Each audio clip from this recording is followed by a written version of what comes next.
He rode on his metal steed and took Fantasia by storm. The year was 2005, and Bob Iger had received sanctification by the powers that be and made CEO of Disney World. A maverick of the concrete jungle, his plan was pure genius in its simplicity and made him the toast of Magic Land. The minute he stepped foot in a Disney headquarters, he started building a veritable empire by buying up Disney's staunchest competition like Pixar, which felt the sharp edge of his takeover in 2006. It was soon followed by Marvel, which fell in 2009, and of course, Lucasfilm followed close behind. His smooth operator moves earned him brownie points with his investors, billions of dollars worth of them. Disney had firmly set its feet in the movie remake era with Alice in Wonderland and soon moved on to bigger brands like Cinderella. Blasting off with its most grandiose project to date, it launched its remake of Star Wars The Force Awakens. While Pixar went dormant, the fact which was completely missed by the Disney bigwigs, Marvel took the world by storm with its rendition of superheroes, eclipsing the Star Wars sky, leaving it eating its dust. Life had been pretty colourful through the rose-tinted glasses sitting on every nose at Disney before, but it soon turned green, the colour of minted money. As Disney was abounding in riches and its CEO getting rich as Cretius, the money train was getting redirected into fresh launches like Disney Plus and Hulu, two mass-market streaming services going so far as to buy 21st Century Fox for a whopping $71.3 billion in 2019. Bob the Builder was not finished building yet. With new acquisitions building up its potential, Disney was flying high. Before the pandemic, Disney's media networks generated 35% or $24.8 billion of company revenue and more than 50% or $7.5 billion of its operating income.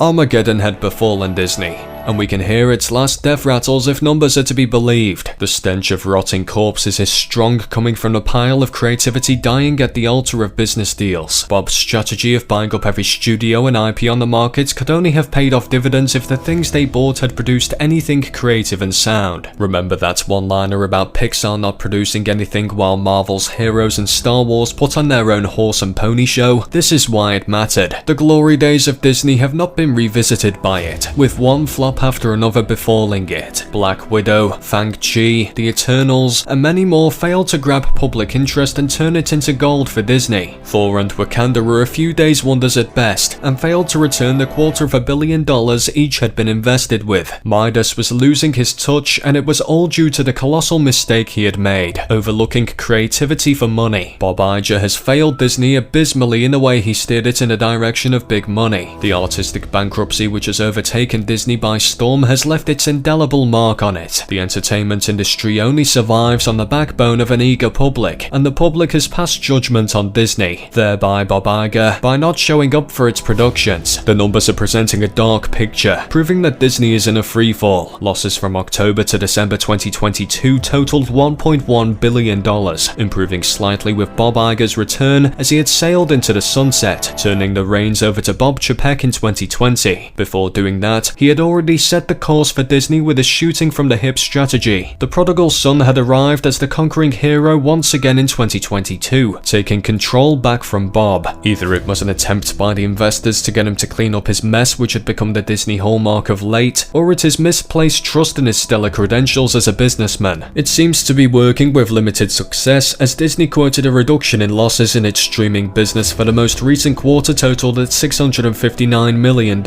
Even though it's an improvement from the year earlier, still, Disney's linear networks like ESPN, Disney Channel, ABC, National Geographic, and FX all reported $1.8 billion profit, down 35% from a year earlier, with revenue falling 7%. Disney Plus has scaled back on its marketing campaigns to try to persuade people to subscribe, and has about 158 million subscribers worldwide, which shows a 2% decline from December as compared to October. On the whole, Disney's profile is going negative with 231.3 million subscriptions across Disney Plus, Hulu, and ESPN Plus in the quarter, which is down from 234.7 million in December. It is also teetering under the burden of the mammoth debt it accrued from its harebrained acquisition of 21st Century Fox. The company is in deep trouble and has started protectionist measures. Disney has announced that it's eliminating roughly 7,000 jobs, 4% of its global total, a part of a campaign to cut costs by $5.5 billion.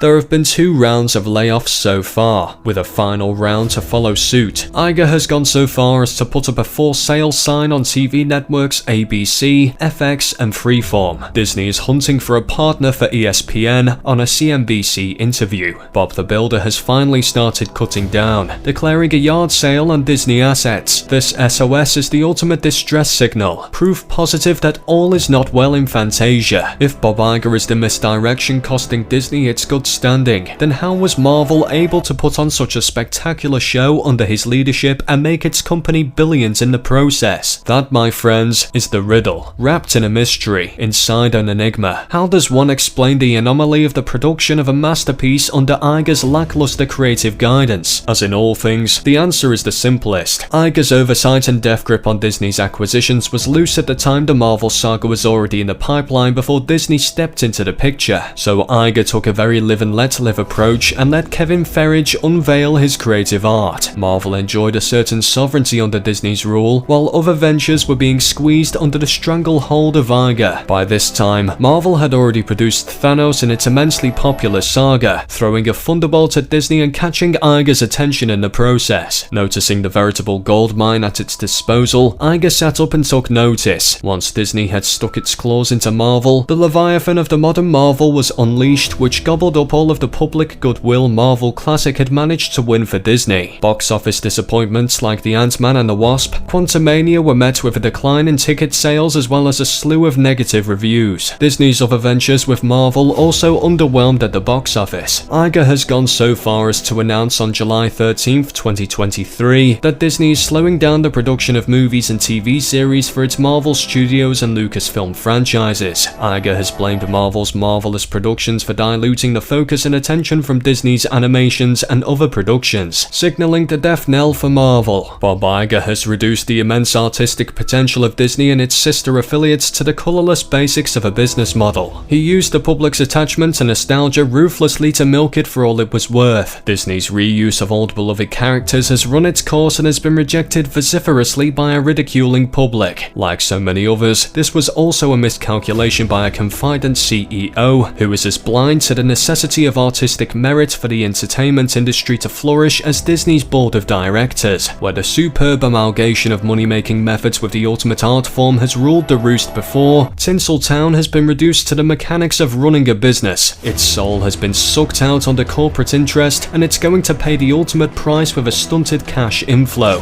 Armageddon has arrived for Disney.